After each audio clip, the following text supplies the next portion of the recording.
everyone. So first I would like to thank everyone that made this possible, the Rev and the Chapel Council for organizing it and allowing for me to be up here today, Mr. Coughlin and Mr. Dorr for the music, Haley for that amazing introduction, Miss Fuller, who's been my second mother in my time at Millbrook. I saw her in there somewhere. I don't know where she went. There she is. And then even though they aren't here tonight, my parents, because they're the reason I'm here and they are the ones that support me in everything that I do. So today, I want to talk a little bit about stereotypes, a little bit about perceptions, and about my journey with both of those things. But before I dive in, I want to give everyone some questions to think on for themselves. How do people perceive you? What are the assumptions they make about you when they just know the basics of who you are as a person? What are the boxes that they put you in before you've even said a word? And then, how do they see you once they really know you? To some of y'all, I'm probably Harper King Media, or that Studers girl. Maybe I'm the short senior girl you've seen around a few times, or if you're new this year, maybe you thought I was a freshman the first time you saw me back in the fall. To others, I'm the girl from Alabama. Maybe you know I've been saying roll tide since before I could make full sentences, or maybe you know that I used to ride horses or that I have a passion for photography. And then there's the version of me that only some of you know. The version of me that is quiet in big groups but won't stop talking one-on-one, and the version of me that trusts what's probably a little bit too easily. The version of me that slightly wishes I was a little bit taller, not because I don't like being short, but because sometimes it would be nice not to get asked if I was getting my grad dress hemmed for my middle school graduation. And if you really know me, you've probably been forced to sit through Talladega Nights while I quoted the entire movie start to finish. You would know that even though it's actually 4 people, the 28 people of my neighborhood are my family, and we do family dinners together every Sunday night. You would know that I didn't let people hug me, even my family, until I was in high school. And you would probably know that during my freshman year, I spent most of my time doing one thing, trying to get rid of my Southern accent. Before I first came to Millbrook, someone gave me a warning. A warning not to let anyone assume or tell me that I was stupid just because I was from the South. That sentence had given me something to think on. Up until that moment, I had never considered that people would have something to assume about me simply based on where I was from. But suddenly, it became something I was hyper aware of. I avoid saying ain't, and I tried to swap out y'all for you guys. I tried to entirely reshape the way that I spoke because I didn't want the first thing people noticed about me to be my accent. It wasn't because I was ashamed of being from Alabama, but because I was afraid of the stereotypes and the assumptions that came with it, and that they would influence the way that people perceived me. I've heard it all, from the casual stabs about Southerners being racist or dumb, to jokes being made at my neighbor asking if his Tennessee diploma was signed off in crayon. So I went on and I tried to train myself out of my accent.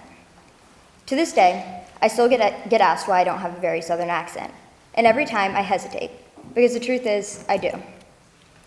If you've ever heard me when I was frustrated or nervous, or if you've heard me at home, you've heard it. But hiding it became a second nature. Not because I'm ashamed of it anymore, but because I got so used to covering it that it became a habit. But it wasn't just my accent. I also didn't want to be known as a horse girl when I came to Millbrook, so I stopped talking about how much I loved riding, and I stopped talking about my horse, who still to this day is the very best friend I've ever had. It's funny looking back, because riding has shaped so much of who I am, and when I stepped back from it this past December, I realized something. Riding was more than just a sport to me. It was a part of my life that taught me countless lessons that at the time I didn't even know I was learning. My horses taught me what it is to trust in something bigger than myself, and they taught me to be patient when plans take a turn. Riding taught me discipline, connection, trust, and countless other things about myself. So when I stopped talking about riding, I didn't just stop talking about my sport. I stopped talking about a part of me that shaped who I was as a person.